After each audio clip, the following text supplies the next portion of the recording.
noches. Creo que tiene muteado el micrófono. Mm. Ahora sí, pues usted me lo clausuró pues, por un momento. Lo que pasa es que usted ya está acostumbrado a las entrevistas en vivo, pues ya no está acostumbrado por Zoom. Eso es, pierde ritmo, pierde ritmo. Bien, bien. Que adaptarse, capacidad de adaptación. Capacidad de adaptación, así es.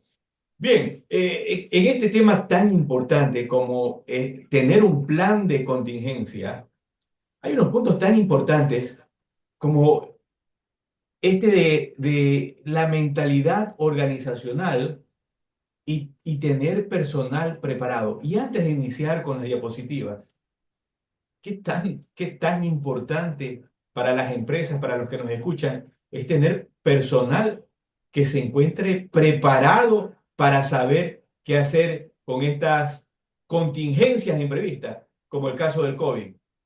Wilper. Sí, bueno, es elemental que las personas, que tengamos la cultura en la organización de riesgo y que alineemos a el personal, al recurso humano, en, en la identificación de esos riesgos y en trabajar en conjunto, en equipo, para poder resolver, para poder salir, mitigar y reducir ese riesgo.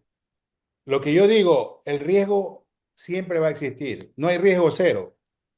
Por más de que una empresa le vaya súper bien, tenga las mejores ventas, el ranking número uno, existe el riesgo. La vida, en definitiva, es un riesgo. Consecuentemente, nosotros tenemos que trabajar así, seamos el líder en el mercado, tenemos que pensar que cualquier situación nos puede aniquilar, nos puede llevar a cero. Entonces, un elemento fundamental es la gente, el recurso humano. Esa es la parte fundamental, no la máquina.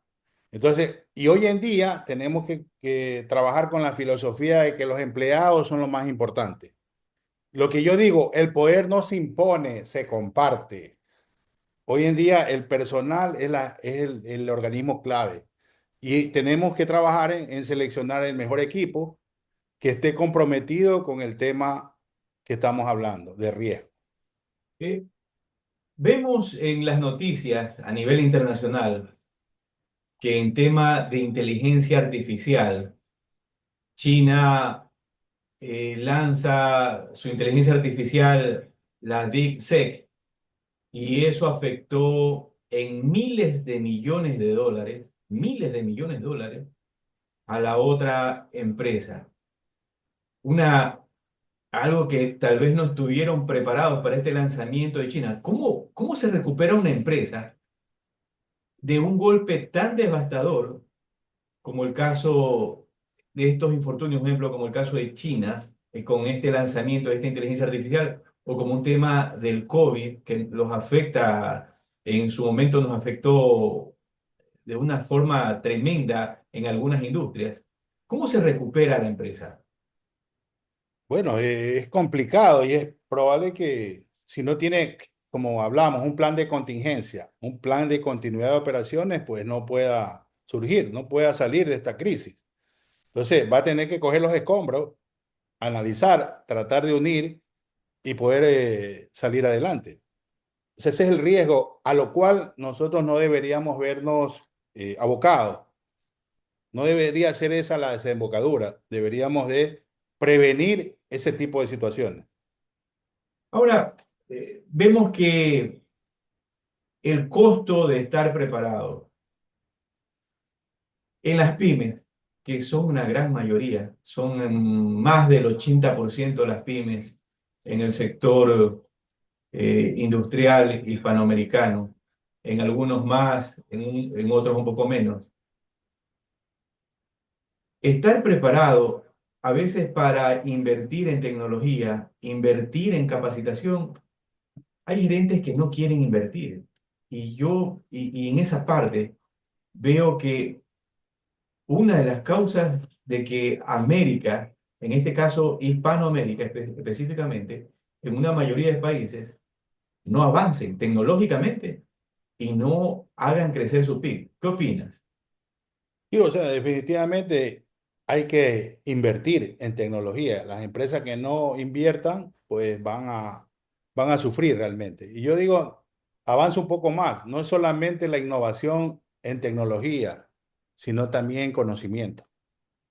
O sea, Claro. también hay que invertir en esa parte. O sea, no solamente en la tecnología y quizás más en el conocimiento. Tenemos que estar permanentemente evaluando qué es lo que está ocurriendo en los mercados, hacia dónde se dirige la tecnología, hacia dónde se dirige el negocio, las nuevas modalidades de negocio. Bueno, y en ese sentido, inclusive nuevas modalidades de fraude, si hablamos ya de auditoría, ¿no? Entonces, Ahora, es sí, estar trotando permanentemente, diga. ahora vemos acá en Ecuador que ya estamos a una semana de elegir presidente. Vimos el famoso debate, que desde mi punto de vista no es debate, pero el famoso debate donde muestra y desnuda una realidad de una serie de candidatos, donde estaban más inmersos en encontrarse los fallos que en hablar claro sobre economía, sobre producción, sobre tecnología, sobre educación, sobre salud, pero no se escuchó nada de eso. Y dicho esto, un ejemplo como país, vemos que no estamos tampoco preparados. ¿Cuál es tu opinión? Sí, yo podría hacer referencia al libro, un libro que me gusta mucho citar, que se llama Sálvese quien pueda.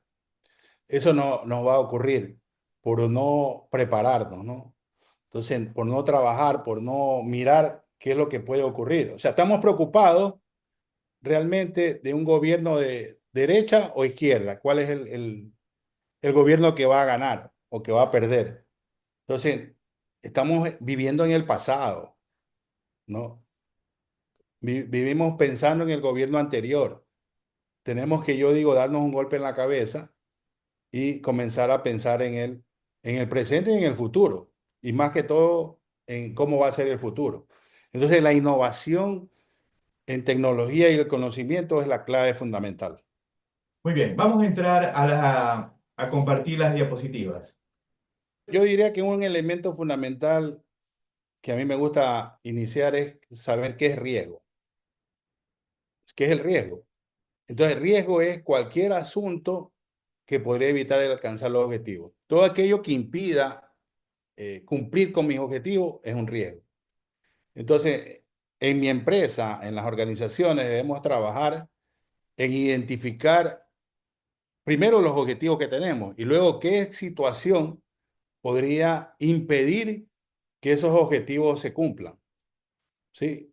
Entonces, objetivo, si yo quiero eh, cruzar la calle, por ejemplo, ¿qué posibilidades hay de que haya un motorizado o un vehículo pase por ahí y me atropelle? Ese es un riesgo que yo debo de medir. Haciendo una analogía, yo digo, ¿por qué el ladrón nos roba a veces? Porque no medimos los riesgos. O sea, no medimos los riesgos. Salimos con el celular en la calle, en un lugar oscuro, y no medimos los riesgos. Y ahí tenemos la posibilidad de que nos ocurra un asalto. Y así podemos poner una serie de ejemplos que podrían ocurrir. Damos la clave a cualquier persona indiscriminadamente y eso es un riesgo de que alguien use nuestras claves y se aproveche. Entonces nosotros tenemos que identificar todos esos riesgos. Finalmente yo digo, el riesgo se convierte en un objetivo. Por ejemplo, en mi negocio yo tengo que ver cuál es el riesgo.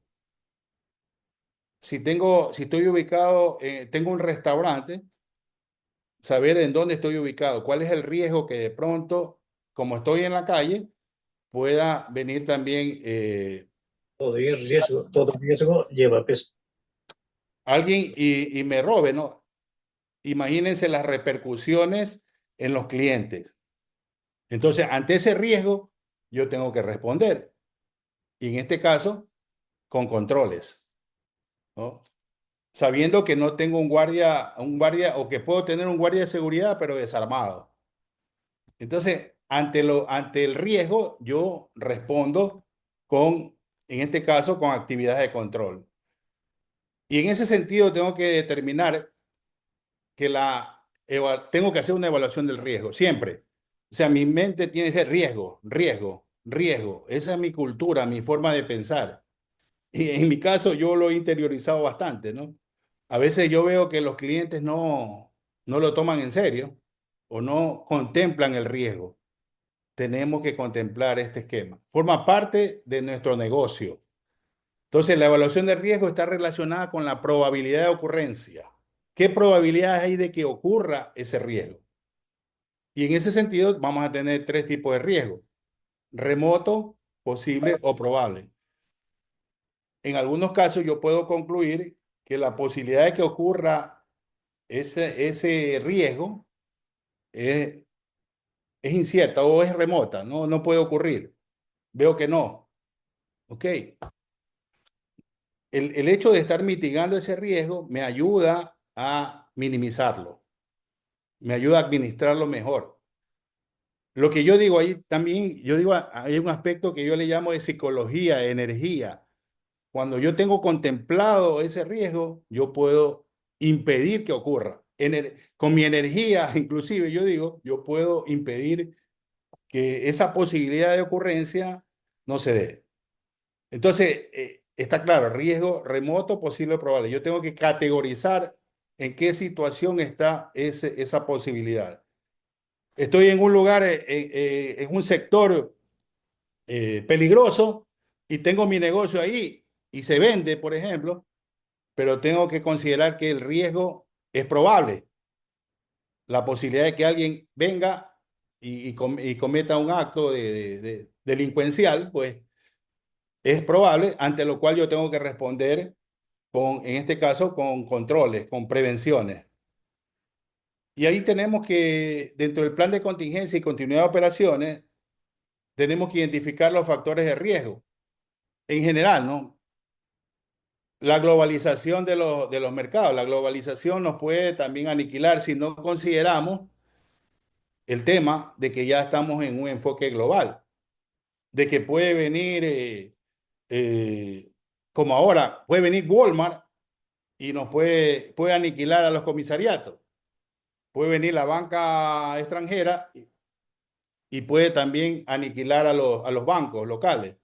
Entonces yo debo de considerar que todo es posible. La globalización, ya vemos que, por ejemplo, Starbucks está aquí, ya vemos que hay almacenes como Zara, que están cambiando su mentalidad, ¿no? O sea, ya no espero que el cliente vaya a Estados Unidos a comprar a Zara o o a H&M, por ejemplo, o a Victoria's Secret. ¿Qué han hecho ellos? Han identificado la globalización, han identificado que necesito estar en estos países emergentes, que en estos países del tercer mundo. Entonces, la globalización hay que considerarla. Es un elemento de riesgo. Las crisis políticas y económicas también es un tema fundamental. La crisis que estamos viviendo ahora, no saber qué gobierno vamos a tener, de derecha o de izquierda, cuáles pueden ser las políticas económicas que tome este nuevo gobierno, ¿no? La inseguridad que vivimos, todos esos elementos debo de considerar que son un riesgo. ¿Cuál va a ser el gobierno o el partido político que gane? Pues dependiendo de eso, también yo tengo que tomar las medidas preventivas del caso. Y eso involucra la identificación de riesgo. La innovación tecnológica y el conocimiento, como les decía, lo que decía Víctor, la inteligencia artificial, no puedo dejarlo a un lado. Tengo que saber hacia dónde se dirige el mundo. El mundo ya se dirige al uso de la inteligencia artificial, ya se está utilizando y nosotros recién estamos en pañales.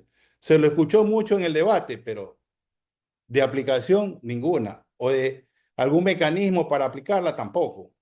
Entonces, eso debemos de contemplar.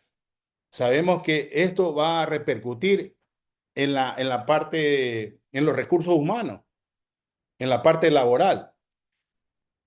Y usted dirá, pero hasta que llegue aquello, es que ya está en el exterior, en Estados Unidos, en los otros países, en Europa. Ya está el uso de la inteligencia artificial, ya está, el humano está siendo reemplazado con la máquina. Consecuentemente, pero todavía no estamos acá, acá estamos en pañales. Sí, pero tenemos que competir en un mercado globalizado y ellos ya están utilizando la tecnología. Entonces yo voy a competir en desventaja. Ese es un aspecto fundamental. Los mercados competitivos de lo que hablamos también y los desastres naturales que ya se están viendo, ¿no? La sequía, la falta de lluvia, todos esos efectos están teniendo repercusiones en, en nuestras economías, en nuestros países. Wilber, Sí, un ejemplo, lo que te decía en el tema tecnológico, a veces nuestros países que tratan de competir y en algún momento que se los encasilla como países en vía de desarrollo. En algún momento de las charlas decía, bien, aquí no podemos construir un submarino de la Segunda Guerra Mundial ni de la Primera Guerra Mundial. No lo podemos construir. Pero vemos que en el mercado internacional, vemos que esta DeepSeek, esta inteligencia artificial, afectó a esta empresa Nvidia, Nvidia, más o menos así, en el 13%, que da 400.000 millones de dólares. 400.000 millones de dólares. Yo veo que una mayoría de nuestras pymes, y seguramente en el servicio que también brindas, no toman en consideración la inversión en tecnología. Ahora, crisis política. Vemos con estas nuevas elecciones, ahora tú decías, estamos entre la izquierda y la derecha. Definitivamente la mayoría está preocupado de que no sea la izquierda, País va a ser por eso. todas las repercusiones claro, que se conocen. claro. Y en el tema de los mercados, vemos que Donald Trump, como su política está afectando de manera sustancial los mercados mexicanos, los mercados Sí. asiáticos, el mercado canadiense. ¿Cómo consideras que esto va a afectar, estas contingencias que nacen de la noche a la mañana, van a afectar a los sectores económicos? O sea, definitivamente nos va a afectar de alguna manera, a pesar de que las medidas no hayan llegado acá todavía. Pero en México, en un arancel del 25% para las exportaciones, los aniquila, ¿no? Veo por ¿Consideras que hay ahí, empresas que vayan a quebrar? definitivamente van a quebrar. Si es que ocurre este tipo de medidas, nos va a afectar. La migración de los ecuatorianos, el regreso, el retorno a Ecuador, nos va a afectar, Claro, ¿no? tienen previsto, si bien recuerdo, Trump como 1 millón al año. Así Un es. millón espera deportar.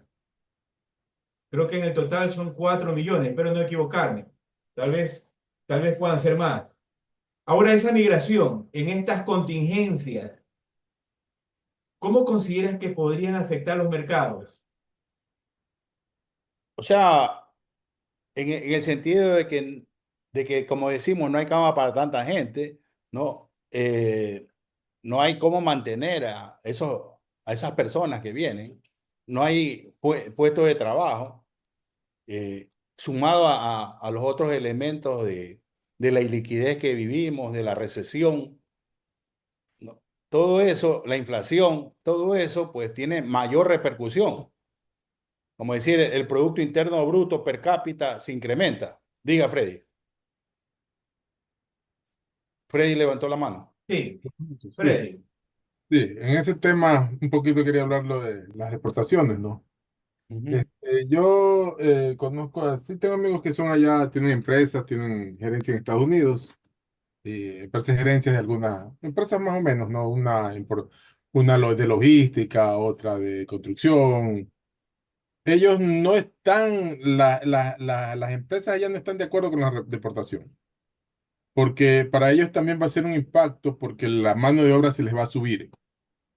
Entonces, ellos dicen que esta medida tiene que tener una compensación, que parece que sí la está dando Trump, pero esa compensación les va a afectar económicamente también en las empresas de allá, porque la mano de obra ilegal es más barata que la mano de obra legal, en realidad, y ellos utilizan mucha mano de obra ilegal por abaratar costos. Entonces, puede ser que esto sea una bomba de tiempo que le explote a Trump o se dé cuenta y vaya a empezar de nuevo a aceptar gente migrante, dándole una legalización rápida y más fácil, como, como lo que hizo Biden de darle 5 años de trabajo continuo a las personas que hacen los papeles normal, bien, ¿no? En este caso sí tengo algunos que lo han logrado y han podido seguir. Justo ahora en enero le han entregado los respectivos permisos de trabajo por 5 años. Entonces, Trump eso seguro lo va a retomar porque necesitan la mano de obra ilegal. Además, allá el gringo no hace lo que hace el latino. Ujú. Sembríos, construcción, ellos no se meten a ese trabajo. Y ahí va a haber bastante problema. Entonces, van a necesitar en realidad la mano. Sí, definitivamente eso va a ocurrir. O sea, en este momento él lanza la bomba, pero luego va a tener que administrar bien la decisión que está tomando. Yo estoy también convencido de que él luego va a regular eso. Y el objetivo es depurar a aquellos migrantes Exacto. El que han objetivo es perjudicado que, al país, porque realmente lo han perjudicado. O sea, no, sí, y- hoy no, en día tú vas a Manhattan y en claro. Manhattan te roban, te asesinan, o Yo sea, ya. estuve en Manhattan para el 31 de octubre. Yo ya he estado otras veces. Era una cosa de prevención. Fumando, mujeres, de todo. Era muy feo. No podía estar con la familia ahí. Yo Sí, preferí dejar y regresarme. O sea, estaba en ese tema, por eso que Trump está regulando eso, pero él sí se va a quedar con la mano de obra buena y los migrantes que en realidad suman al país. Él no lo Ya. va a votar. Winter, digo, digo, una última consulta antes de pasar a la siguiente diapositiva. ¿Consideras que producto de estas acciones, y ya que estamos hablando de contingencias y la continuidad operativa de las empresas, consideras que estas decisiones de Trump podrían afectar al Ecuador en empresas que puedan quebrar? sí, sí podría, yo digo, pero detrás de una crisis hay una oportunidad. O sea, el tema es poder ver bien o redefinir el texto de lo que está ocurriendo, ¿no? Ver lo positivo que pueda hacer. Yo creo que en esa parte me parece que el gobernante de turno se está manejando bien y a cambio puede recibir beneficios que nos pueden favorecer.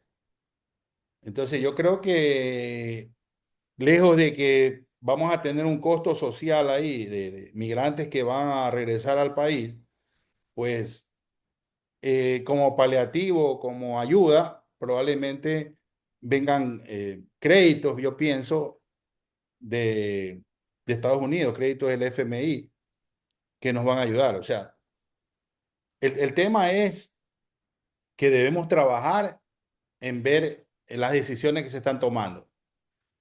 Saber que ese es un elemento que va a ocurrir. Nos van a devolver los migrantes. Y esos migrantes nos van a costar. Así es. Sí, van a costar, pero luego tenemos que ver qué podemos obtener a cambio como gobierno. Y luego, como empresa, pues prepararme para eso, ¿no? Prepararme como empresa de que ese evento va a ocurrir, ¿no? Y de qué manera nos puede impactar. Muy bien, muchas gracias. Podemos continuar. Ya.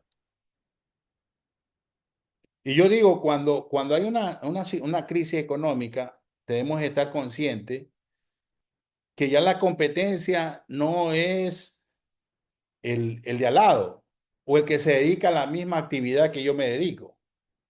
Ya competimos todos en el mercado. ¿Ya?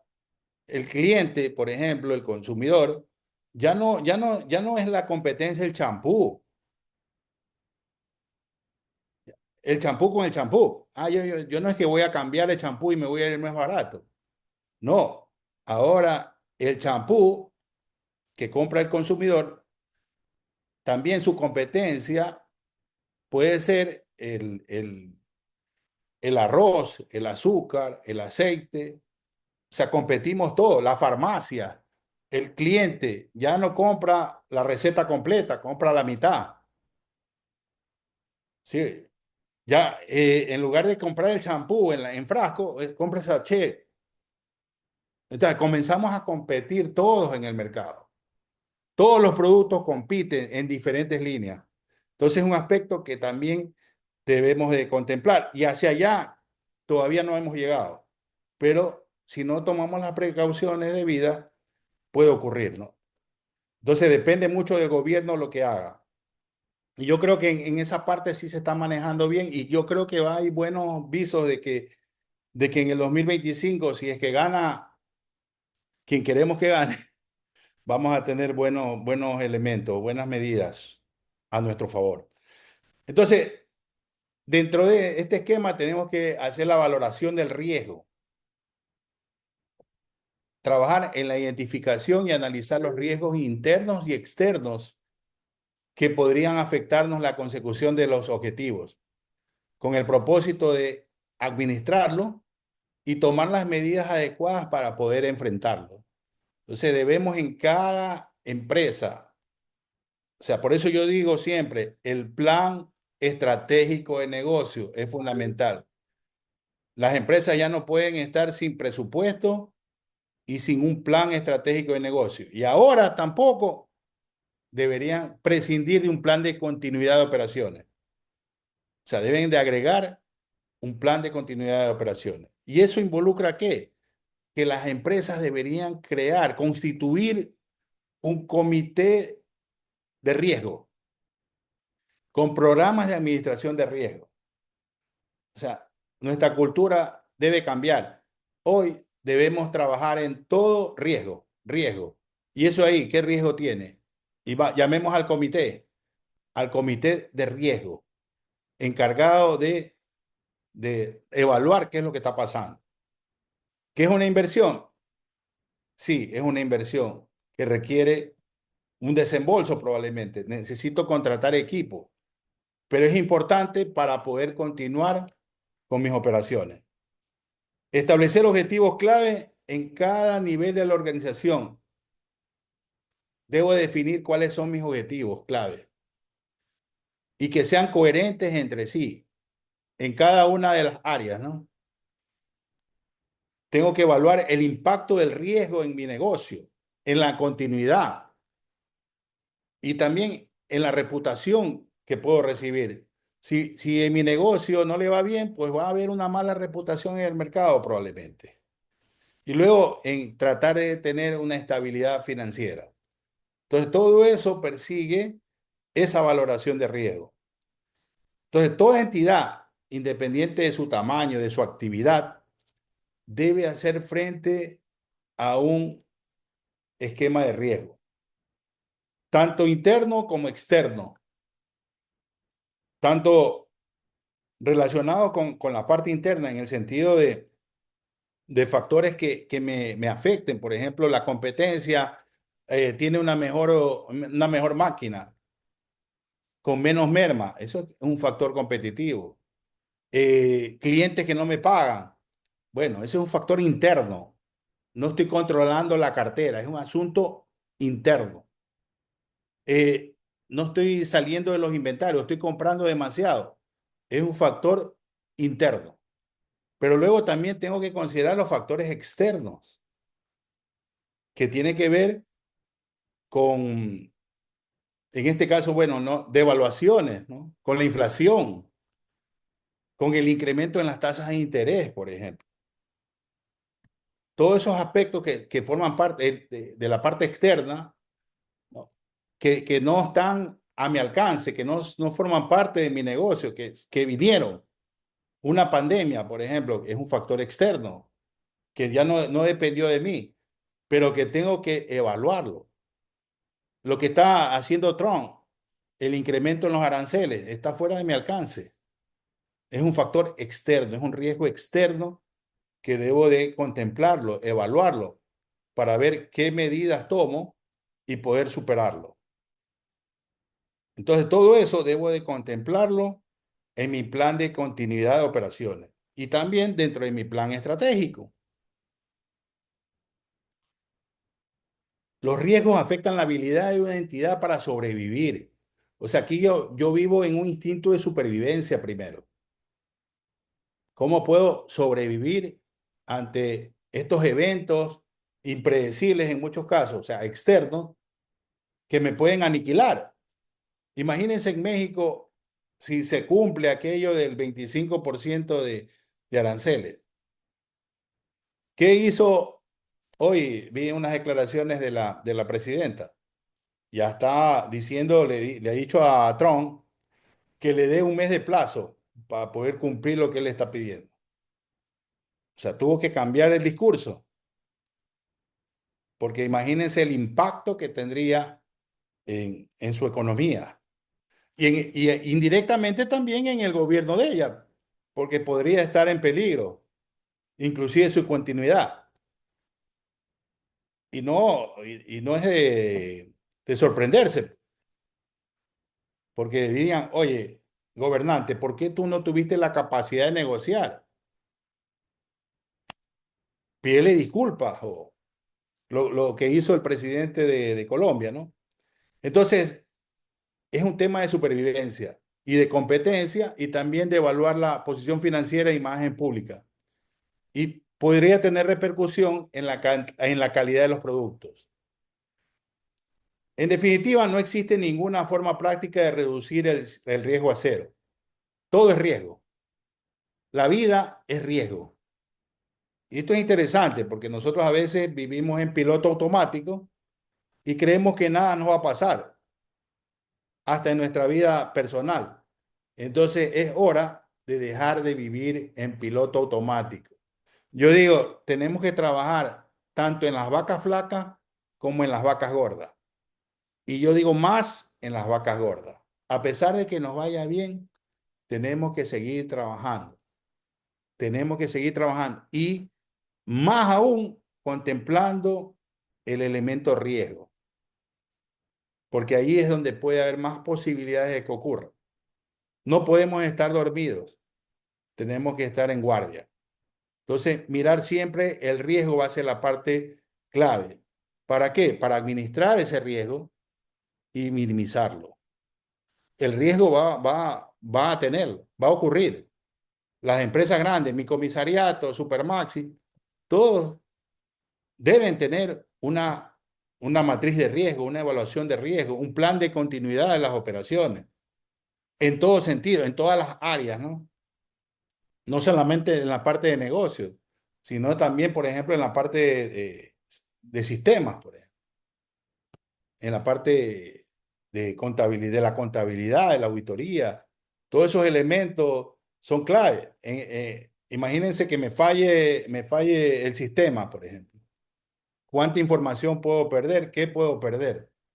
Todo eso tiene que manejarse en ese plan de continuidad de operaciones y ese plan estratégico también.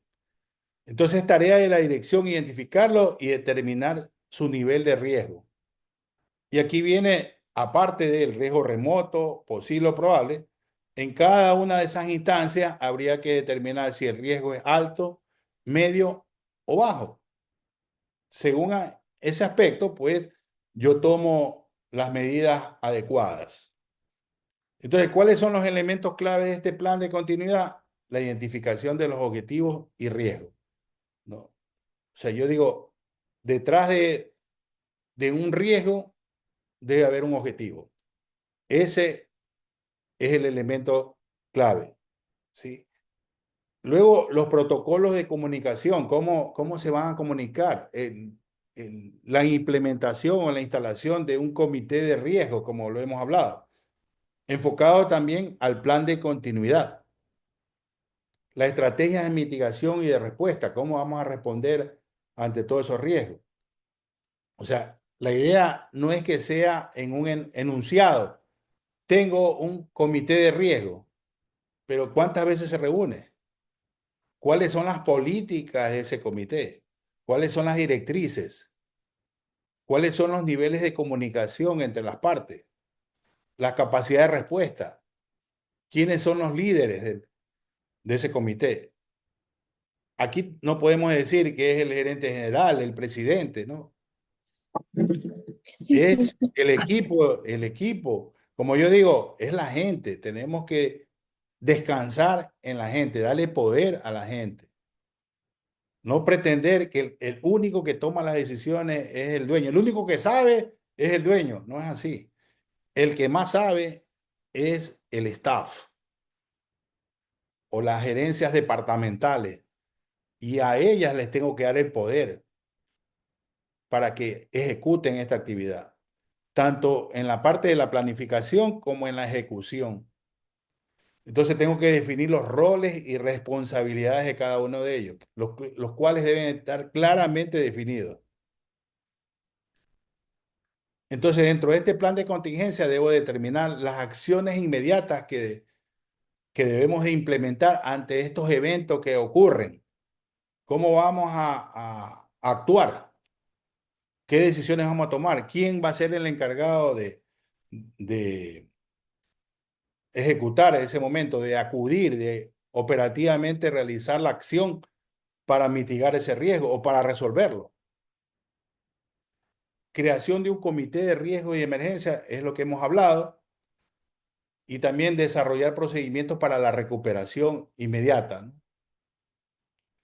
También es conveniente también hacer simulacros y pruebas periódicas. O sea, hagamos un simulacro para ver qué es lo que puede ocurrir. Por ejemplo, nos encontramos en algunas empresas que dicen, no aseguran los bienes de la empresa. Ese es un riesgo que afecta al plan de continuidad de las operaciones de la compañía. No tengo asegurados los bienes y ocurre un siniestro, un terremoto. Alguna vez me tocó sugerirle al dueño de una empresa el tema de que debería tener una cobertura para terremoto. Y me dijo, ¿por qué? Si dice aquí la estadística es que cada 16 años ocurre un terremoto. Chuzo, le dije, usted es pitonizo, tiene la bolita de cristal como para poder asegurar aquello. El último fue el de Manabí, me decía. Entonces, pasaron 16 años para que ocurra. Antes creo que fue en Ambato, ¿no? 16 años. Entonces, no sabemos. Puede ser que en un año, 6 meses o en cualquier momento ocurra este tipo de siniestro. Entonces, las empresas tienen que trabajar en ese sentido. Debemos de gastar. Ah, que tengo que gastar en cobertura. Pues hay que gastar porque eso forma parte de mitigar ese riesgo, esa posibilidad que sí puede ocurrir y que es externa, no es interna, no depende de mí. Entonces, también me ha tocado con otros casos. Dice, yo aseguro, pero aseguro el 50% sobre el 50% del valor de los activos. Yo le digo, tremendo error. Tiene que ser sobre el 100% de los activos y adecuadamente cubiertos, leyendo las letras chiquitas. O sea, debemos tener, yo digo también, como parte de mitigar los riesgos, tener una persona que nos asesore y nos defienda en temas de las coberturas de seguro. Porque cuántas veces nos hemos visto perjudicados. Tengo un amigo que chocó su vehículo, él tuvo la culpa, se pasó un pare y por eso perdió la posibilidad de recuperar el valor del siniestro. O sea, y hay cosas que no las sabemos o que a veces nos confiamos y no mitigamos el riesgo. Por ejemplo, una persona que ya en tema de seguro, si no tengo la licencia y choco, lo siento, pero no hay cobertura. Si choco y tengo licencia, pero he estado en estado de embriaguez, lo siento, perdí la oportunidad, perdí el siniestro, la cobertura. Entonces, todos esos aspectos yo tengo que evaluarlos. Y son ejemplos, ¿no? Pero tengo que llevarlos, ampliarlos y ver los riesgos en la empresa. ¿Están asegurados todos los bienes? ¿Sí o no? Están asegurados no solamente para terremotos, sino inundaciones, sino mítines, motines que se llama. Hoy en día me puede pasar eso. La famosa, ¿cómo se llama? Este, bueno, las famosas coimas o los valores que hay que pagar para poder cubrirse, estos vacunadores. Todo eso, a las vacunas es un riesgo, por ejemplo. ¿Qué medidas debo de tomar? En algunos clientes, por ejemplo, tienen carros blindados. Esa es una medida. Sí. Tiene también asegurado sus propiedades. Todo eso forma parte del riesgo, el plan de contingencia. Entonces yo tengo que irme a evaluar todo, poner como una coraza, un escudo, todo esto lo que puede ocurrir y le estoy poniendo una línea imaginaria para evitar que alguien pueda penetrar y nos pueda impedir cumplir nuestros objetivos, como les había indicado. En el tema de tecnología, debemos tener el respaldo de la información en la nube, por ejemplo, de toda la información de la empresa. O sea, debemos considerar que la tecnología es nuestra aliada, debe ser nuestra aliada. Debemos de trabajar en inteligencia artificial. O sea, hoy en día ya el mundo es así. A veces trabajamos manualmente, o sea, o somos, como decimos, de la vieja guardia y nos cuesta la tecnología. Pues tenemos que replantear, cambiar, exigirnos a nosotros mismos y trabajar en ese tema de inteligencia artificial. Y en las empresas, bueno, el dueño no va a estar metido en eso, pero el dueño ya tiene que contratar el equipo de sistema o adaptarlo al equipo de sistema a este esquema de inteligencia artificial, que es fundamental, es indispensable, considerando que ya tenemos todo es tecnología, ya los vehículos en Estados Unidos y en Europa, pues es sin chofer. Considerar que ya no hay recepcionistas en los hoteles. Entonces, todo hacia dónde avanzamos. Y a pesar de que eso hoy pueda ser una crisis, podría ser una oportunidad a futuro si nosotros somos los pioneros, si somos los precursores, si actuamos proactivamente, si no somos reactivos, sino proactivos. Ahí es donde podemos ganar. Sí, hoy en día puede ser un obstáculo, puede ser una barrera muy grande de cruzar, pero si tomamos conciencia, lo vamos a ganar. Entonces tenemos que trabajar mucho en este plan de continuidad de operaciones, en esta administración de riesgo. La automatización de los procesos críticos es fundamental hoy en día. Tenemos que trabajar más en la automatización. No podemos quedarnos en el letargo de manejar mecánicamente las cosas, o una parte mecánica, la otra parte automatizada. Mire que ya los comisariatos pues ya están entrando a la automatización, el mismo cliente, van a eliminar las cajeras, ya el cliente mismo es el cajero, eh, factura el producto y paga. Y miren que eso de allí ya existe, ya existía hace 10 años. Hay una empresa que en Estados Unidos se llama BJ's, BJ apóstrofe S, que ya lo tenía hace más de 10 años y los demás lo han copiado. Walmart y todos estos almacenes grandes, Walgreens, lo han venido copiando y ya lo tienen, ¿no? Entonces, tengo que irme hacia allá a trabajar en ese esquema, en la tecnología, los sistemas también de comunicación. Y en el caso de los factores humanos, pues debo crear una promoción de cultura de prevención. O sea, la gente tiene que hablar, el idioma universal de la gente, de la empresa, tiene que ser la cultura de riesgo, de prevención de riesgo, de identificación, prevención y, y respuesta a los riesgos. O sea, todo riesgo, riesgo, riesgo. Eso es fundamental. De esa manera vamos a poder lograr mitigar todos estos posibles riesgos, ¿no? Y que la empresa no se vea afectada. Y más aún, yo iría más allá. Si actuamos de esta manera, vamos a ganar. Vamos a ganar muchísimo. Wimper, Ajá, diga. pero de acuerdo a tu experiencia y a los casos profesionales que has tenido, ¿realmente consideras que la administración está preparada y entiende sobre estos potenciales riesgos o contingencias que podrían derivar en el cierre de la empresa? ¿Tienen claro el asunto o considera que simplemente viven el día a día? O sea, las empresas medianas veo que no, no mucho, pero las grandes sí. O sea, ya tienen, yo doy clase en la UES y he podido consultar con funcionarios que han sido mis alumnos de empresas grandes y ya han invertido en este comité de riesgo.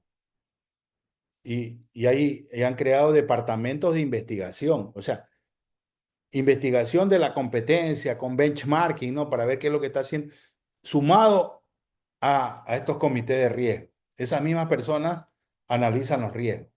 Entonces han invertido en esa parte y les está dando resultados. Les está dando a las empresas grandes que yo he podido consultar, ¿no? Ahora, Wimper, dijiste algo tan importante que Ok. hablamos de las empresas grandes. Ya le damos el paso a nuestro colega Freddy David Cotto.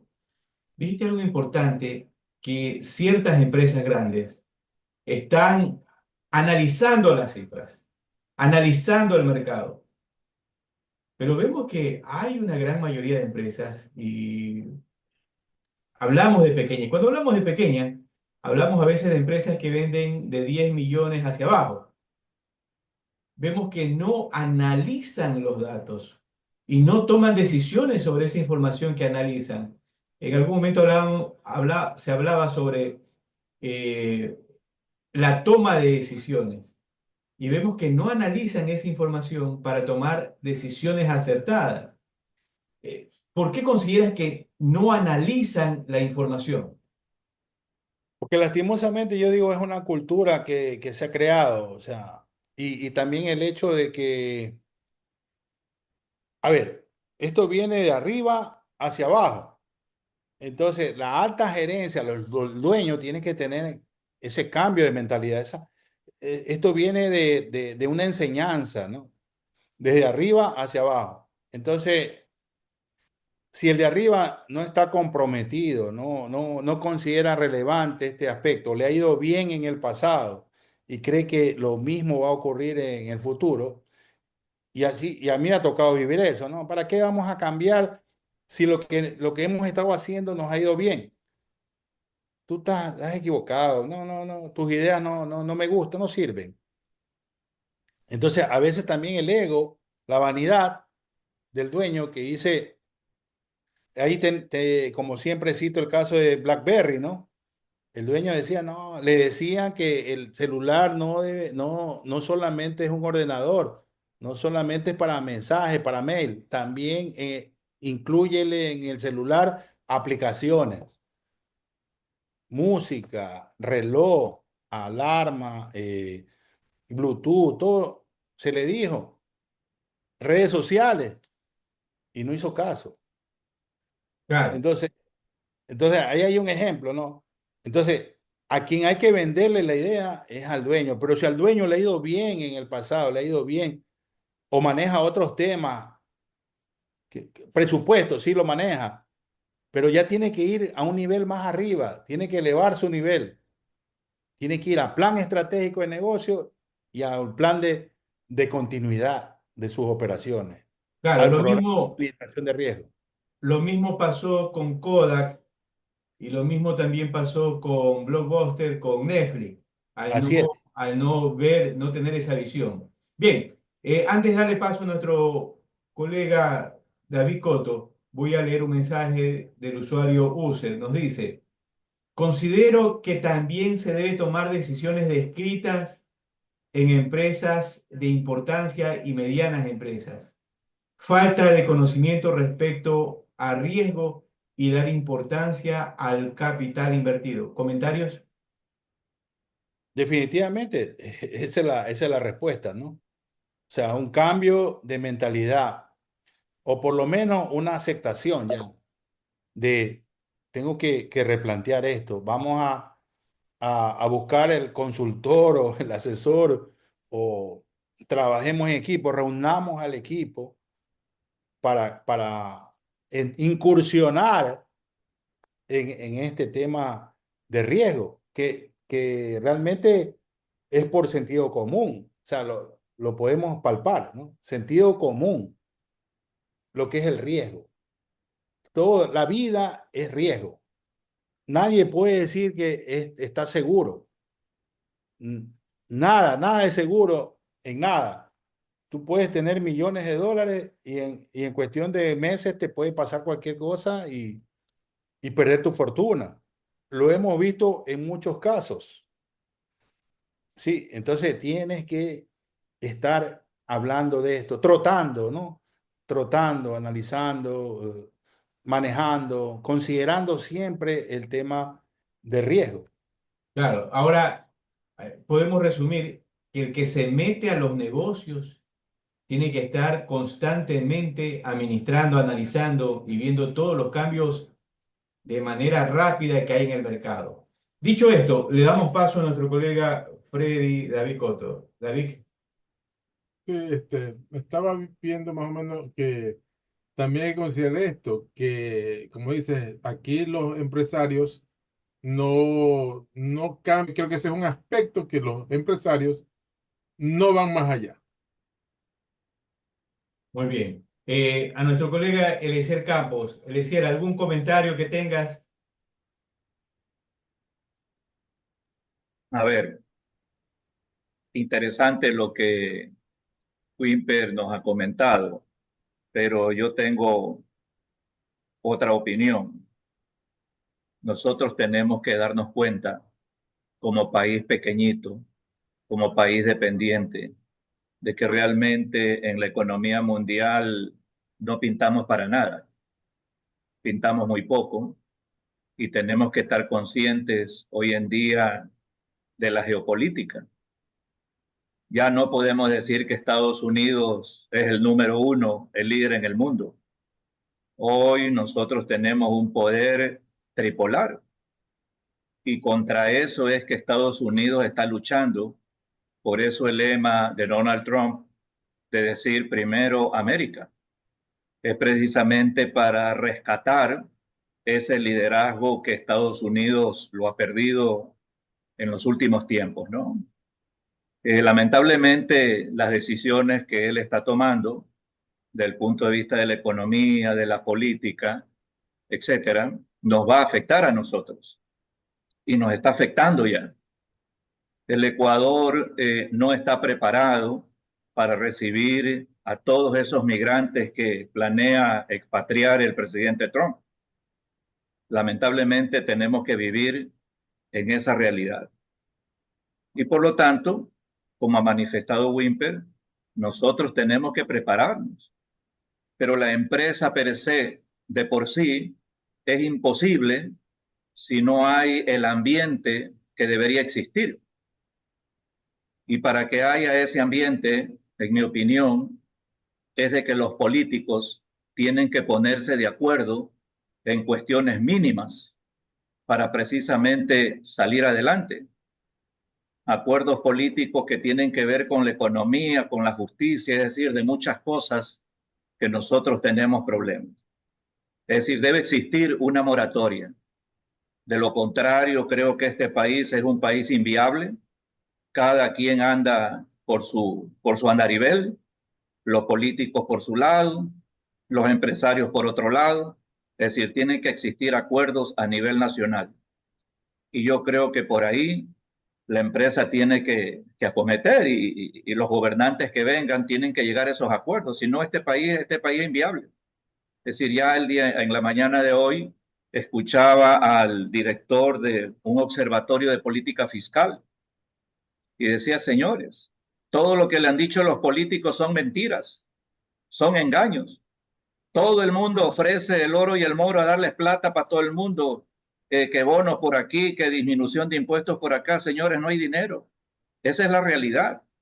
Pero lamentablemente nosotros estamos acostumbrados a escuchar a los políticos de todas estas mentiras y luego cuando vivimos la realidad vienen todos los problemas. El Ecuador es un país que lamentablemente ha caído en lo peor de la economía, de la política, desgraciadamente es así. Entonces nos toca levantarnos. Y como dice Wilber, bueno, tenemos que prepararnos. No podemos atraer nuevas inversiones porque tenemos un sistema jurídico endeble, un sistema jurídico corrupto. Si lo que necesitamos son dólares, necesitamos inversiones, necesitamos abrir mercados por otro lado. Entonces yo creo que por ahí tenemos que ir a acometer, ¿verdad? Así es que esa es mi opinión, ¿verdad? Creo que dependerá de cada uno de nosotros que los acuerdos se den y que seamos sensatos a la hora de llegar a esos acuerdos. Muy bien, muchas gracias, Eliezer. Wimper, Eliezer justamente menciona el tema político y vemos que en el tema político definitivamente hay una crisis política que no es actual, ya viene arrastrándose de años, donde es verdad, no se ponen de acuerdo, eh, le meten la mano al bolsillo, le meten la mano al bolsillo, sea la persona natural o sea al jurídico, y vemos que si no es al IVA, es al patrimonio. Si no es al patrimonio, en alguna reforma rebuscada, pero en una charla que tuvimos ya anteriormente, no hay esa creatividad de fomentar ideas de negocios, ideas productivas, tecnológicas, de exportaciones, de construcción de puertos. Un ejemplo, Perú inauguró hace unos meses el puerto Chancay, ¿ya? Pero vemos que en nuestros países, en ciertos países de Hispanoamérica, no hay esa visión. Ahora, Noboa ha tratado en algo de atacar en algo la delincuencia, ¿sí? Definitivamente, pero todo esto al empresario, que en algún momento lo hacen ver como el cuco, que tratar de progresar es malo. Dice, chuta, ¿cómo invierto en este país? Porque si invierto, ven alguna vía para ver de dónde le sacan plata, en vez de generar ideas productivas. Entonces, ¿cómo estas políticas o estas acciones políticas crean contingencia en la empresa? ¿Cuál es tu punto de vista? Sí, o sea, definitivamente estoy de acuerdo con lo que dice Eliezer. Y es verdad, es difícil el tema, pero eso hace que puntualicemos aún más el hecho de la importancia del plan de continuidad de operaciones, del plan estratégico de operaciones. O sea, lastimosamente vivimos en este país y como dice Lucio Gutiérrez, ¿no? Tenemos que morir en el intento. Es verdad, es dura la situación, dependemos de los políticos, pero vivimos aquí. Entonces, tenemos que mirar de qué manera podemos salir. Yo digo, tenemos que movernos como un pez en el agua y eso involucra la definición, la identificación y administración de los riesgos que pueda haber, de las medidas que podamos tomar. Entonces, lastimosamente, en eso estamos y en ese sentido, por ejemplo, Dentro de lo negativo, yo digo, hay algo quizás positivo, que es el hecho de que solos no podemos salir. El dueño solo, la gerencia sola no puede salir. Necesitamos la gente, el equipo de trabajo, las gerencias departamentales, el staff, todos trabajando de manera coordinada, de manera comprometida en, en el logro de estos objetivos. Lo que yo digo, hoy en día ya los empleados no son un centro de costo como lo era antes. Hoy en día los empleados deben ser una unidad de negocios. Deben de ayudarnos con creatividad a identificar qué es lo que está pasando en mi organización y de qué manera puedo mitigar, porque es también mi supervivencia, pues como empleado. Si a la empresa le va mal, yo como empleado no voy a poder seguir trabajando. Entonces tengo que ayudar, no como en otros casos, ¿no? Donde igual el dueño de la empresa tiene que pagar mi sueldo, trabaje o no trabaje, esté sentado sin hacer nada o trabajando. Entonces hoy en día ya no. Hoy en día, inclusive en las empresas, también ya están controlando que el personal trabaje y que no solamente esté interesado, que esté comprometido. Se me fue Víctor Hugo, pero le iba a hacer una pregunta. De las que le gusta a Víctor Hugo que le haga. ¿Cuál es la diferencia entre interés y compromiso? Claro. A ver, un compromiso nace de ambas partes. Y un compromiso es porque tienen claramente fijado un plan y un objetivo hacia dónde tienen que enfocarse para llegar a esa vía. El interés de una persona o de una parte de esas dos partes, realmente hay un momento en que caminan, siguen, pero no alcanzan esos objetivos. Así Esa es mi es. explicación. Sí, excelente explicación. Eh, que yo quizás la pondría con un ejemplo, ¿no? Con un ejemplo que me gusta mucho. De ahí un autor que se llama, que ya falleció, Miguel Ángel Cornejo. No sé si Eliezer lo haya escuchado. Sí, por supuesto, un mexicano es. Mexicano, ¿no? Él dice, y hacen una buena analogía de interés con compromiso, ¿no? Dice, eh, la gallina está interesada, dice. El cerdo está comprometido. Dice, porque la gallina se salva poniendo huevos, ¿no? Porque da alimento y evita que inmediatamente ser sacrificada. En cambio, el cerdo no puede dar nada. Entonces tienen que asesinarlo, degollarlo, ¿no? Bueno, un ejemplo interesante. Pero el ejemplo que más me gustó fue en en la esposa de uno. La esposa de uno está embarazada. Nosotros estamos preocupados por el embarazo. Sí, estamos interesados. Mijita, ¿qué te está pasando? ¿Cómo estás? Estamos preocupados, sí, interesados. Pero ella está comprometida porque ella está peligrando su vida y nosotros estamos viendo los toros desde lejos realmente, a pesar de que estemos preocupados. Entonces esa analogía me gusta muchísimo, que diferencia lo que es interés de compromiso. La esposa está comprometida, nosotros estamos interesados, porque no estamos viviendo la situación. Llevándolo al campo de las empresas es similar. Hay empleados que están interesados. Por ahí se preocupan en algo, trabajan sus 8 horas y cobran su sueldo. Pero el empleado que está comprometido, tú lo puedes llamar a las 10 12 de la noche y te contesta. Y se levanta pensando y se acuesta y no le importa sacrificar las horas.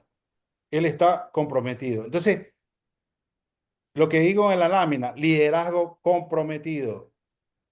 Quizás dentro de esta crisis que tenemos, vamos a servir, vamos a trabajar en este plan de administración de riesgo, escogiendo la gente, teniendo gente comprometida.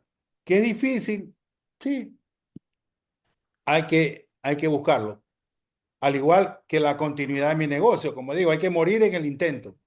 Entonces, esto de aquí quizás nos ayuda a cambiar nuestra cultura, nuestra mentalidad, lo que está ocurriendo. O sea, una crisis nos lleva a eso, a que ya las cosas han cambiado. Ya no puedo tener un empleado que trabaje 8 horas, ahora tengo que exigirle resultados. Así me vaya bien o mal, porque a veces en las empresas se oculta la ineficiencia cuando te va bien. Se oculta la ineficiencia. O sea, cuando yo estaba en Deloitte, había gente que no estaba comprometida, pero pasaba deambulando sin ser identificada. Ahora es bien difícil que ocurra eso. Entonces, la capacitación y el trabajo también en sensibilizar a los empleados, en comprometerlos, en trabajar en equipo, es fundamental. O sea, ya la misma crisis nos va a llevar a que no vamos a poder salir solos. El empleado tiene que estar con nosotros. Ya no puede alejarse. Tiene que estar con nosotros, porque el estrés no lo voy a vivir solo. Esa es la designación de los equipos con una respuesta rápida. Entonces, ¿cuáles son las acciones requeridas? Entender las operaciones de negocio, lo que hemos hablado, los factores externos e internos que afectan a la organización. Hay que identificarlos, evaluar y anticiparse a los riesgos. Eso es lo más importante. Tenemos que anticiparnos. Esto puede ocurrir. No, pero no ha ocurrido. Bueno, pero puede ocurrir. Yo siempre les digo a los clientes, esto puede ocurrir. Trabajar en una estrategia de corto y largo plazo enfocada siempre en identificar y mitigar riesgos. Esa cultura debe de permanecer, debe de ser constante. Examinar nuestras capacidades, las fortalezas, nuestros planes para mejorar cualquier situación crítica, significativa, ¿no? Permanentemente considerar cambios en el panorama de riesgo y también dentro de ese riesgo, como yo le digo, pueden haber oportunidades. Puede ser que los demás están dormidos y yo estoy trabajando. A mí el meteorito no me va a caer, le va a caer a la competencia y ese voy a tener un competidor menos. Me estoy anticipando a los hechos. ¿Pero cómo? A través de esta cultura de riesgo. Entonces, y aquí también funcionan los programas antifraude, que también deben ser o formar parte de la continuidad de negocio, de los planes de manejo de crisis. Entonces, tengo que hacer un monitoreo y actualización del plan constantemente, con revisiones periódicas y ajustes según nuevas amenazas que puedan surgir. Esto es dinámico, es permanente, es ser proactivo. Lecciones aprendidas en crisis anteriores, también tengo que ver la historia, qué pasó anteriormente y quizás en otros países, de qué manera le afectó a estos negocios. Adaptación a cambios regulatorios y tecnológicos, tengo que adaptarme a todos estos cambios que puedan ocurrir. Y también tengo que hacer simulaciones y ejercicios de mejora continua. En conclusión, yo necesito un plan de contingencia y continuidad no es un lujo. No es también un disparo al aire, un enunciado.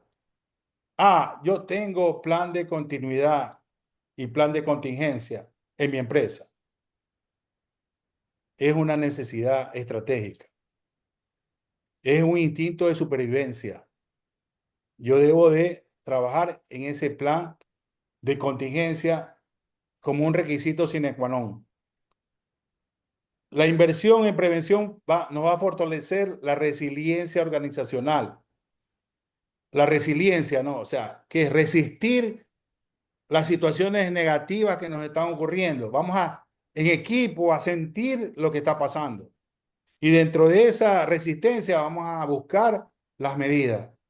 ¿Cuál es la situación? La aceptación, lo que yo digo. Debo de aceptar lo que está pasando. Me pasó. Pero luego es reaccionar ante ese evento. Pero no es resignación, es aceptación. Acepto el evento como está ocurriendo, pero luego respondo con medidas. Entonces, ¿eso qué me hace? El compromiso de la organización. La gente ya no va a estar interesada, va a estar comprometida. Entonces, la resiliencia organizacional es un término nuevo que es muy importante en este tema de los planes de continuidad y administración de riesgo. Entonces, la clave del éxito es la preparación, la adaptabilidad y el compromiso de lo que hemos hablado. Mi capacidad de adaptarme a estos cambios, tomar las medidas adecuadas, no quedarme estático, ¿no? Tengo que reaccionar y ser proactivo realmente, no esperar que ocurra el evento para ir reaccionar. Entonces, es básicamente las láminas que les quería presentar.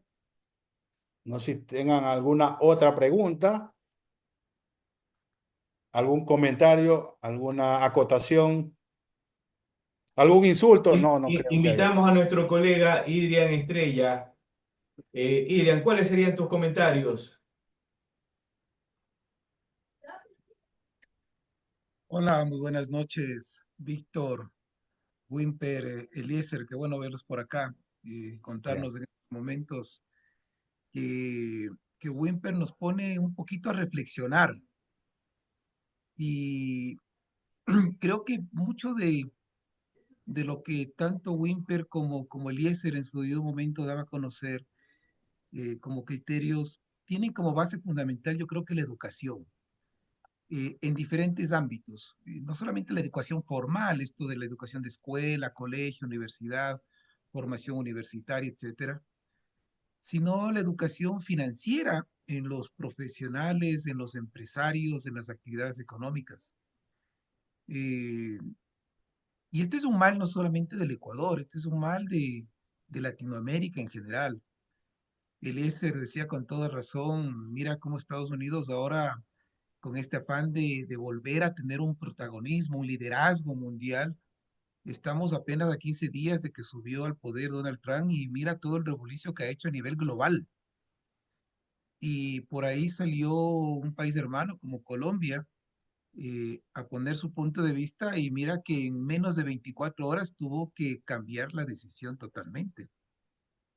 Hoy está visitándole un delegado al canal de Panamá y acaban de cambiar las decisiones que tenían soberanas, si lo queremos llamar así, Panamá.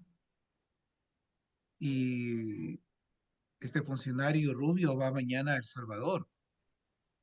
Mira lo que pasa con Canadá. Eh, Se la quiere anexar como una estrella número 51. ¿Qué pasa con Noruega y Groenlandia? ¿Qué pasa con Jordania y con Egipto? Hace un rato pasaban noticias, USAID se cierra a nivel global. Ya no va a haber esa ayuda financiera. Y claro, estos podríamos hablar de riesgos en la temática que tomaba Wimper, que no estaban ni de lejos pensados que podían suceder, ni de lejos. ¿Cuántas entidades trabajan hoy con USAID? Si quieren ingresar a la página de USAID en la web, les invito a hacerlo, ya no hay página. Así de rápido fue. La eliminó. Solamente, ya la eliminaron. Solamente funciona USAID en Egipto y otro país más. Hasta tanto. Y miren que Egipto y Jordania se negaban a recibir a estas personas que están huyendo de la franja de Gaza.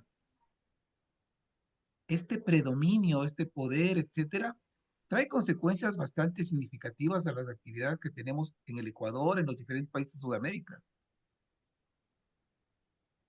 Sin querer decir que somos el patio trasero de Estados Unidos, creo que somos el patio trasero de Estados Unidos. Tenemos que aprender a vivir con esa forma de que nos ve Estados Unidos. Por ahí no sé, con todo este nuevo que tú traías a colación justamente, Víctor, nuevo puerto que está con financiación china en Perú de Chancayo, ¿cómo lo vaya a tomar Estados Unidos a ese país, a Perú, con esta nueva inversión? Geopolíticamente ahí está una cierta inversión interesante. Y ante eso, ¿qué tiene que hacer el empresario colombiano, peruano, ecuatoriano?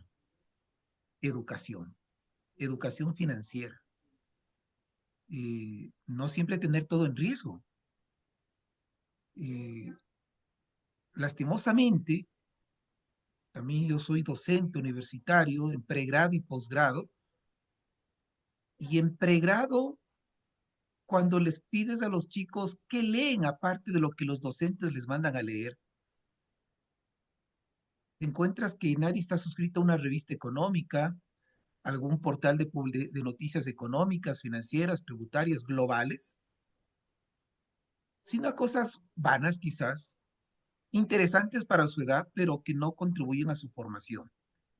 Si le preguntas a un empresario emprendedor sobre educación financiera, cree que todo es el estado de resultados. Y ni tanto de resultados, sino de ingresos y egresos.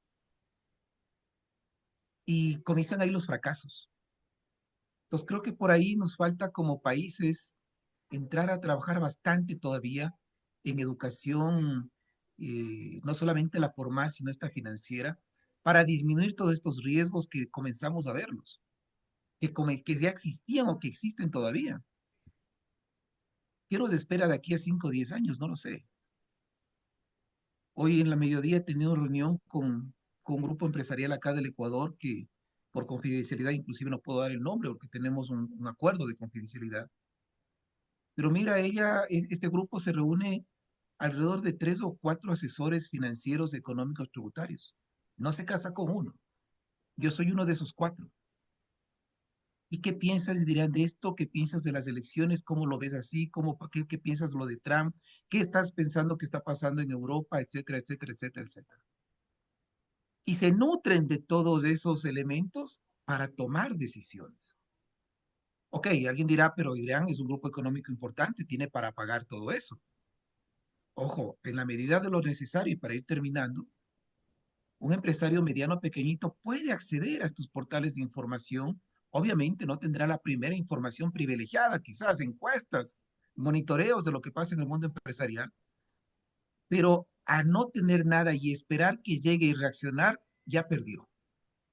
No hay que reaccionar, hay que estar proactivo. Esa es la parte de la educación que creo que donde debemos enfocarnos para poder en este mundo turbulento poder desenvolvernos. Con eso termino, mi estimado Víctor. Muchas gracias, Adrián. Definitivamente nuestros países y una mayoría de Hispanoamérica necesitan desarrollarse, pero lamentablemente la cierta clase política no permite el desarrollo de nuestros países, todo lo contrario, lo llevan al subdesarrollo.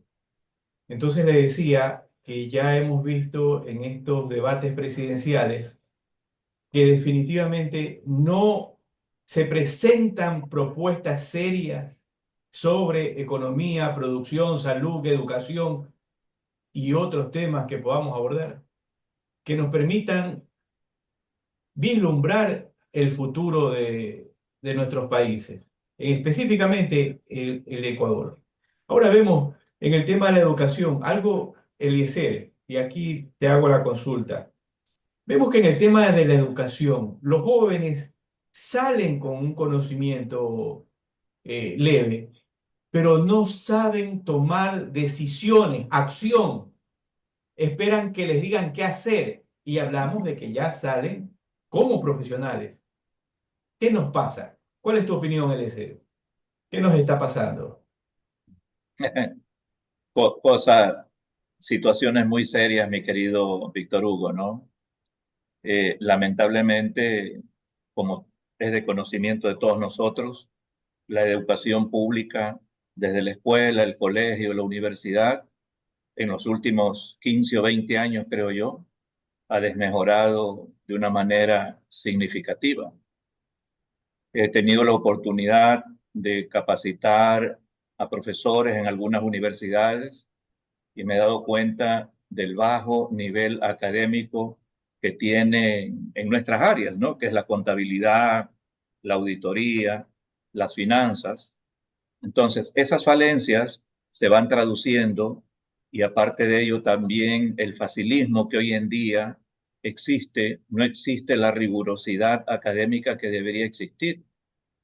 El estudiante hoy en día realmente lo que le interesa es la nota, más allá de aprender alguna ciencia, alguna técnica, ¿no?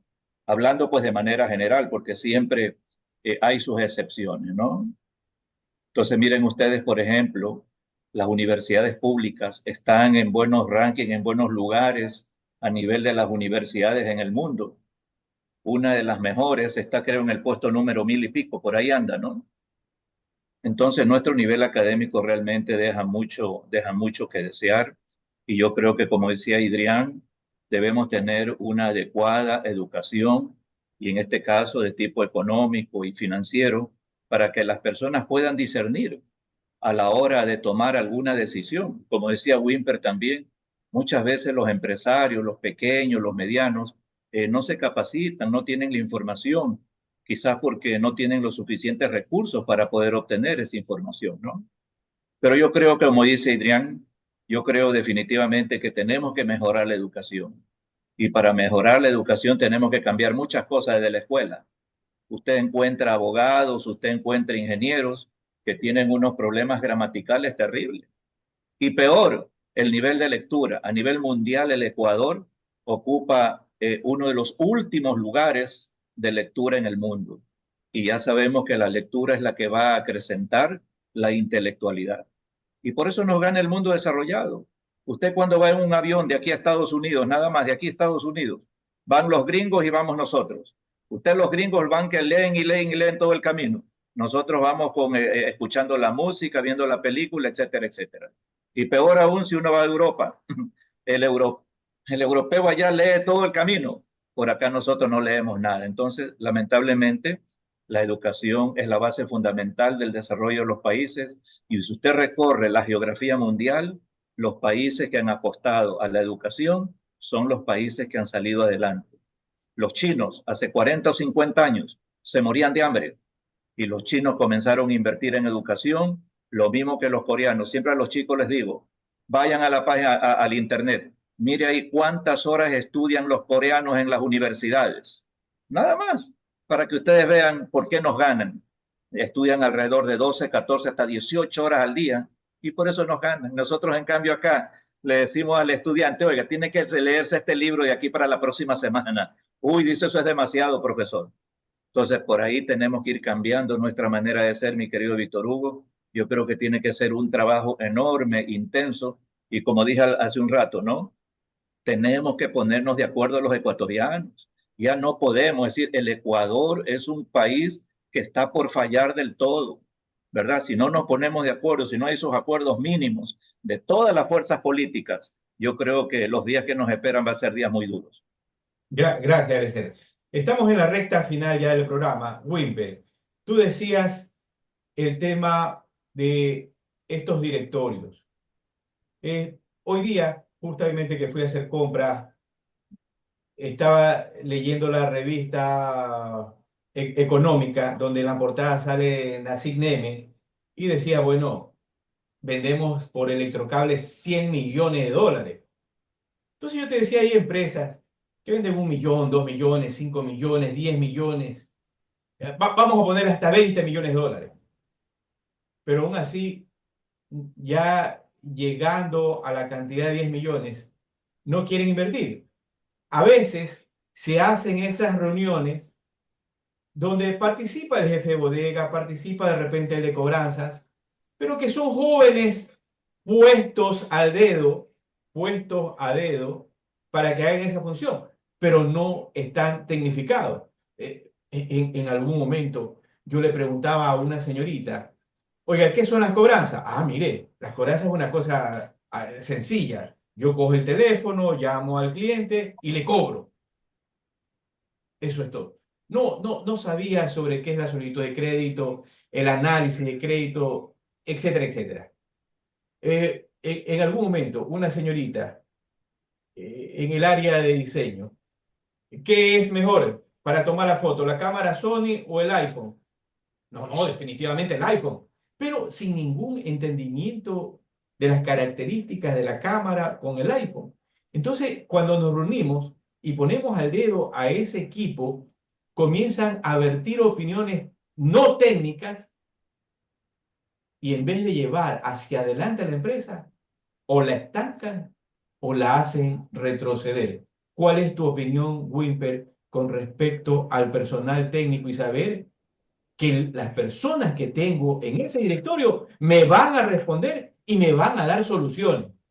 Wimper. Yo digo, las cosas caen por su propio peso. O sea, el dueño se va a ir dando cuenta que la situación no va, que el equipo que tengo no está respondiendo, los resultados no se están dando. Entonces tengo que cambiar el equipo.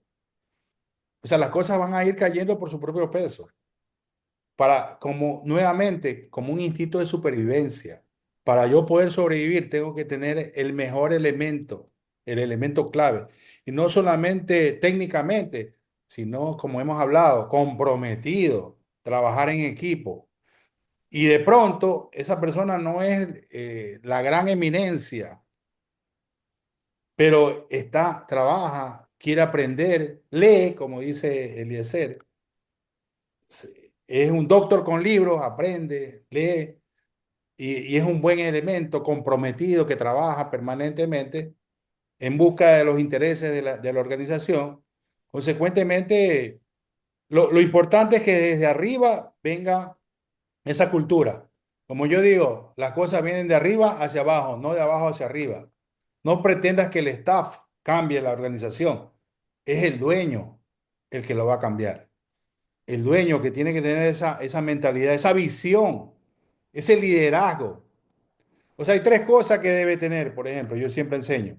Hay que tener, no es lo mismo ser administrador que ser directivo.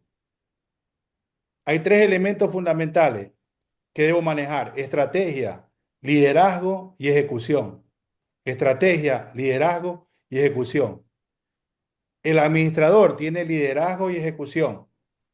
El directivo tiene estrategia, liderazgo y ejecución. Tiene los tres elementos desarrollados. O sea, tiene las ideas, la estrategia y las lleva a cabo. Las delega y las supervisa y vela por el cumplimiento de aquellas. Entonces, necesitamos que arriba tener un directivo, no un administrador, que aparte de la estrategia, porque también te puedes quedar en la estrategia. Como dice mi hijo, dice, las ideas no son de quien las piensa, sino de quien las lleva a cabo, quien las ejecuta. Entonces hay que entrenarse, hay que llegar a ser directivo. Entonces en las empresas, los dueños de empresas tienen que ser directivos y tienen que aprender y luego en sus planes de sucesión deben contemplar ese aspecto. Entonces, en conclusión, esto viene de arriba hacia abajo, con esta cultura de administración de riesgo. Bien, para cerrar el programa en 2 minutos, Eliezer, ¿cuál sería tu mensaje El mensaje. respecto al plan de contingencia y que las empresas deben de observarlo? Sí, yo creo que debemos nosotros profundizar en todas las herramientas, todas las técnicas de planeamiento que de alguna forma Wimper nos la ha relatado, ¿no? Haciendo un buen análisis del entorno, ya no solamente del entorno en el Ecuador, sino realmente del entorno a nivel mundial, porque realmente nosotros estamos en esa aldea global en donde cualquier cosa que pase a miles y miles de kilómetros nos va a afectar acá de una o de otra manera, ¿no? Hacer los análisis de las ventajas de la estrategia competitiva de la compañía, mirar cuáles son las fortalezas, debilidades, etcétera, ¿verdad? Y el análisis interno. Y de esa manera mirar todos esos aspectos para poder diseñar lo que él muy bien ha manifestado, hacer nuestro plan de contingencia. Eso a nivel micro de las empresas, ¿no? ¿Verdad?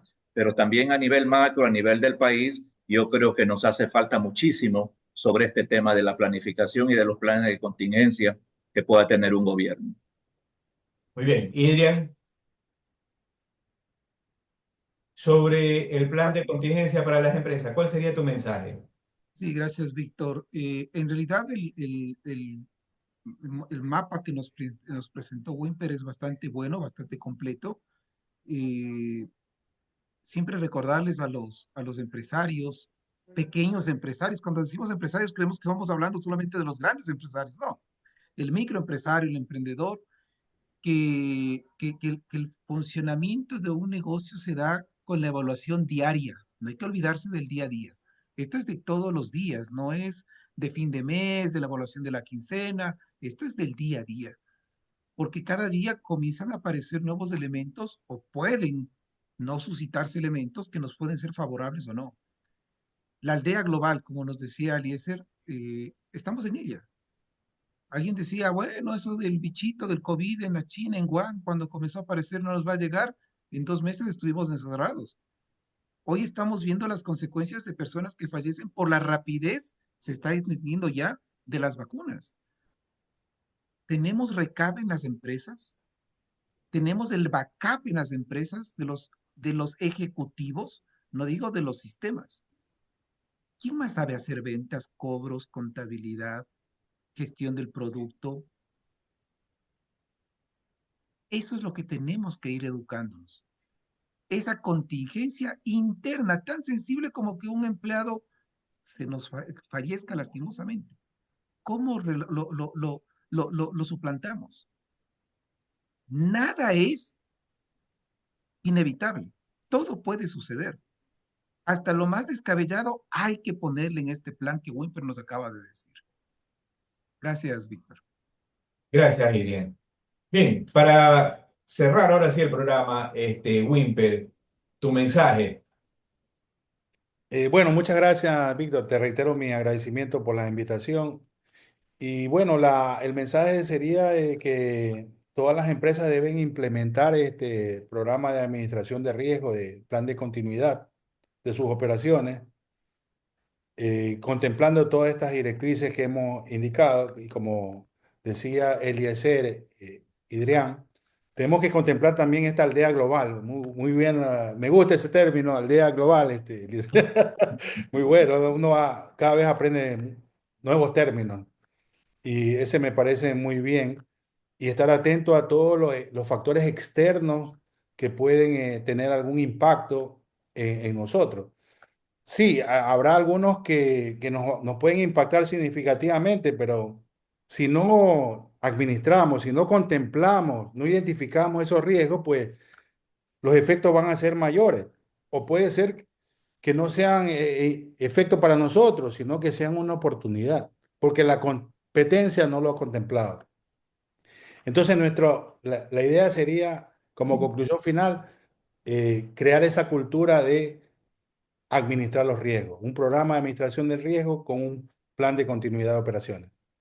Muy bien, agradecemos al magíster Wimper Narváez Salas por haber participado en el programa Diálogo Profesional América con el tema La importancia de la elaboración de un plan de contingencia y continuidad de operaciones en un mundo actual tan cambiante y convulsionado. Gracias, Wimper. Un abrazo, al igual Ya. que agradecemos a nuestro colega Eliezer Campos y a nuestro colega Irene Estrella. Que tengan una excelente noche. Bye bye.